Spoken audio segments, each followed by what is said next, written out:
Bonjour à toutes et bonjour à tous. Pour beaucoup d'entre vous, vous êtes en attente d'un document que j'ai parlé il y a quelques jours, qui est un rapport d'une extrême importance, puisqu'aujourd'hui, nous parlons à la tête des institutions françaises de terrorisme d'État, de blanchiment d'argent, de criminalité par des gens qui se feraient passer pour des politiques, mais qui ne le sont à aucun moment.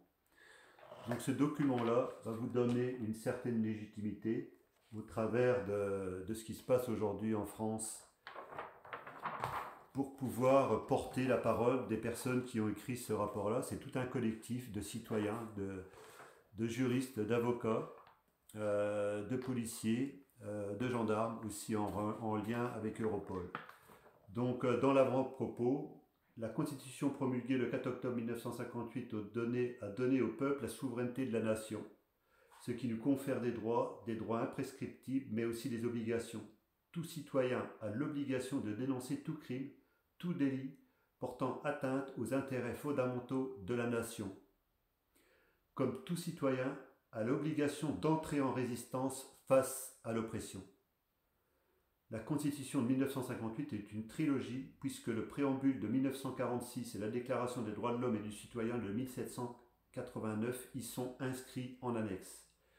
Donc aujourd'hui, c'est l'obligation et le devoir de chaque Français d'entrer en résistance par rapport à des personnes qui ont pris possession des institutions gouvernementales de façon illégale et qui pratiquent du blanchiment d'argent.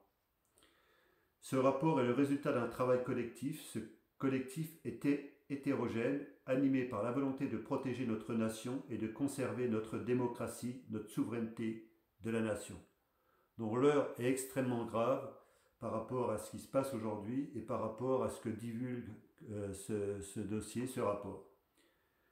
Alors, mot de la rédactrice, je me présente, Sylvie Charles, je suis directement concerné par le dossier numéro 4, qui est l'affaire centrale qui a permis de découvrir l'imbroglio mis en place par nos gouvernants. Les faits dévoilés dans ce rapport constituent à peine une fraction des informations obtenues au cours de nos investigations.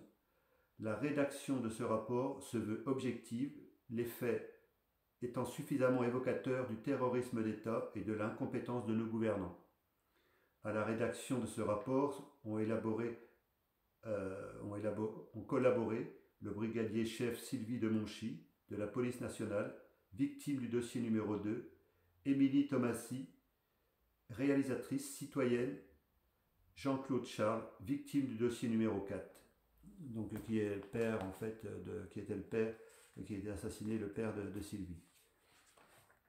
Donc c'est extrêmement grave aujourd'hui ce qui se passe. Il faut bien comprendre qu'il va donc être démontré dans ce rapport que les droits de l'homme et du citoyen ainsi que la séparation des pouvoirs ne sont plus respectés, ce qui confirme les atteintes portées à notre Constitution et à ses annexes et qui confirme la mise en danger de notre nation.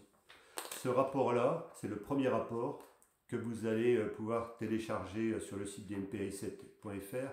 Il fait 141 pages. Il y a un autre rapport qui va être sorti, qui va être encore plus augmenté, mais pour l'instant je ne l'ai pas. Donc pour résumer, ce document-là, ce rapport, vous allez pouvoir le télécharger sur le site du mpi7.fr gratuitement.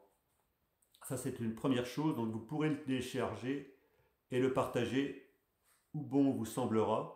Mais ce qu'on vous invite à faire, et qui est d'une extrême importance, c'est de l'amener aux 36 000 conseils municipaux de France, aux députés, aux sénateurs, donc à tous les maires, toutes les personnes d'autorité, de la police, de la gendarmerie.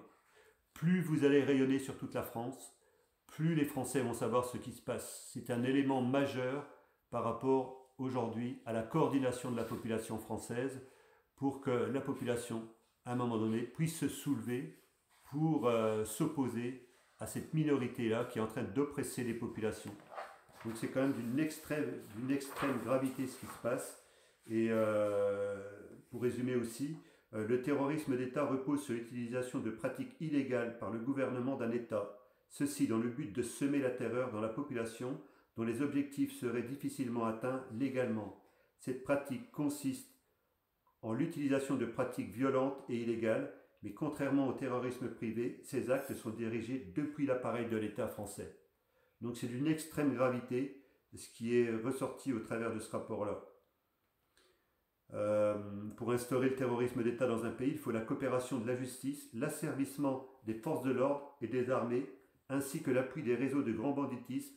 Le grand banditisme est non seulement une source financière pour le terrorisme d'État, mais il permet également de conduire des opérations diverses sur commande contre la population.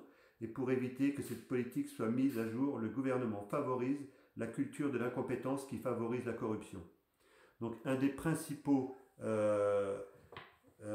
responsables de ce qui se passe aujourd'hui, la France est sous l'emprise du terrorisme d'État. S'inscrivant dans le terrorisme international, celui-ci s'est infiltré progressivement au cœur même de nos institutions, au plus haut niveau du gouvernement.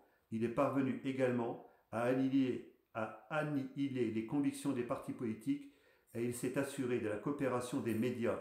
Et afin de parfaire sa politique de déstabilisation, il a entrepris la culture de l'incompétence conduisant au chaos. Cette impéritie a un objectif, retirer les droits fondamentaux des citoyens afin de les conduire à la soumission d'un régime totalitaire international.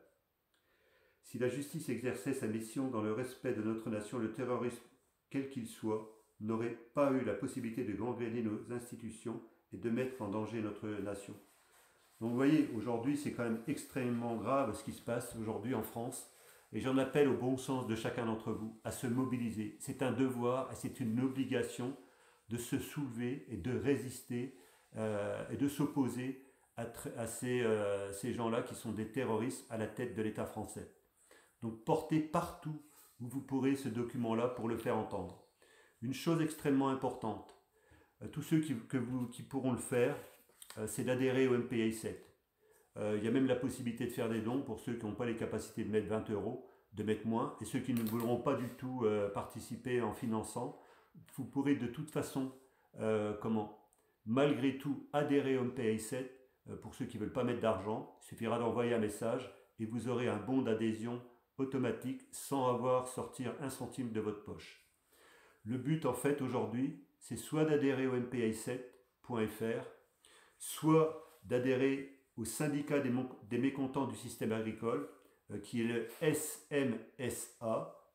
Donc SMSA, ce sera marqué sur le titre, et aussi d'adhérer à l'Alliance révolutionnaire, qui sont un peu, on va dire, les trois principaux instigateurs de ce qui se passe au travers de ces rapports-là aujourd'hui en France. Le but d'adhérer à ces associations-là, c'est tout simplement pour chacun d'entre vous d'avoir une couverture, mais surtout que nous puissions savoir sur quel nombre de personnes nous pouvons compter en France, dans chaque département et dans chaque petite zone de chaque département de France.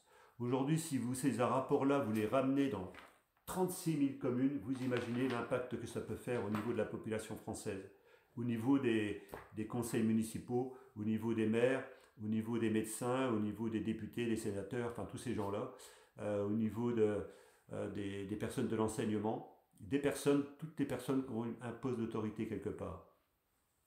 Plus on va être de personnes à se mobiliser au travers de ça, plus nous allons pouvoir compter les forces autour de nous. Devenez résistants, rejoignez la résistance, adhérez à des mouvements comme j'ai dit tout à l'heure, mais surtout partagez la parole partout en France pour que nous puissions compter sur une force vive. Et croyez-moi que nous sommes en train de préparer aussi des choses derrière. Nous ferons tout dans la légalité. Et comme on a commencé à lancer les actions, on n'a rien lâché. On va commencer à redescendre sur le terrain. Donc tous les vrais résistants aujourd'hui, prenez contact avec nous, faites-vous connaître. Ceux qui sont à la tête de groupe, encore une fois, faites-vous connaître. Là, on va éviter les infiltrations, mais parce qu'on a subi des choses qui n'étaient pas forcément cool. Mais dites-vous bien que tout ça, ça sert d'expérience. Donc je vous compte sur vous pour partager ces messages, que le maximum de personnes adhèrent aux trois mouvements que je viens de citer. Voilà, c'est important que nous puissions savoir sur quel nombre de personnes nous pouvons compter. Et en l'occurrence, il faut savoir que même s'il y a énormément de personnes qui sont corrompues, 20 à 25% font partie des personnes qui font partie de la résistance, qui peuvent nous rejoindre aujourd'hui. Donc si on avait 20 ou 25% de la population qui nous rejoignait, ça ferait 14 millions et quelques personnes qui seraient aujourd'hui, qui se souleveraient. Et là aujourd'hui, l'armée, les institutions de l'armée pourraient venir à nos côtés. Donc c'est extrêmement important ce qui se passe aujourd'hui de parler de ce rapport-là, de le partager. Vous allez l'avoir encore une fois en téléchargement directement sur le site du mpai7.fr. Entre autres, il y en a quelques-uns que je l'ai envoyés. Vous allez pouvoir le partager partout en France, à qui vous voulez, sans attendre de réponse de qui que ce soit, pour que chacun prenne conscience de ce qui se passe aujourd'hui. Et à un moment donné, si on peut savoir combien de personnes nous rejoignent dans la résistance, partout, faites des petits groupes de 3, de 4, de 5, de 10, de 12 personnes et plus, et vous serez partie des personnes qui sont en train de coordonner des actions dans la résistance française, comme c'était le cas pendant la guerre 40. Voilà, je vous remercie de votre écoute, je vous remercie de partager ces messages en nombre et de nous suivre, et tous les vrais résistants de se faire connaître. À très bientôt sur les routes de France et d'ailleurs.